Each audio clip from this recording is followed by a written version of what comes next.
King Bruce and the Spider. King Bruce of Scotland flung himself down in a lonely mood to think. 'Tis true he was monarch and wore a crown, but his heart was beginning to sink, for he had been trying to do a great deed to make his people glad. He had tried and tried but couldn't succeed, so became quite sad. He flung himself down in a low despair, as grieved as man could be, and after a while, as he pondered there, I'll give it all up, said he. I'll give it all up, said he. Now, just at the moment, a spider dropped with its silken cobweb clue,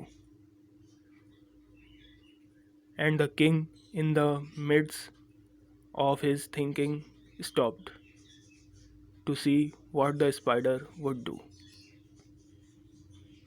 It was a long way up to the ceiling dome, and it hung by a rope so fine that how it would get to its cobweb home, King Bruce could not divine. It soon began to cling and crawl, straight up with strong endeavor, but down it came with a slippery sprawl, as near to the ground as ever. Up, up it ran, not a second could stay, to utter the least complaint, till it fell still lower, and there it lay, a little dizzy and faint. Its head grew steady, again it went, and travelled a half yard higher. It was a delicate thread it had to tread, and rode where its feet would tire.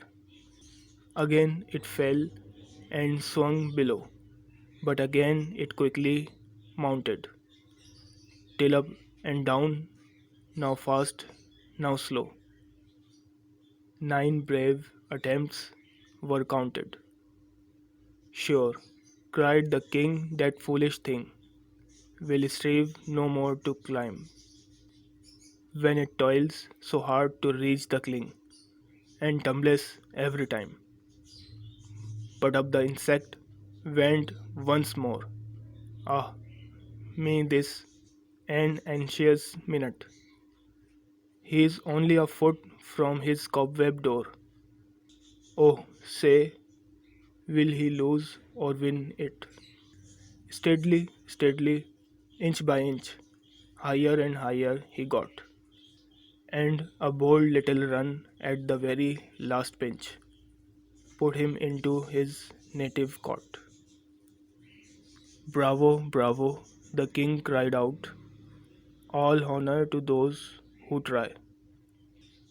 The spider up there defied despair. He conquered, and why should not I? And Bruce of Scotland braced his mind, and gossips tell the tale that he tried once more as he tried before, and that time did not fail.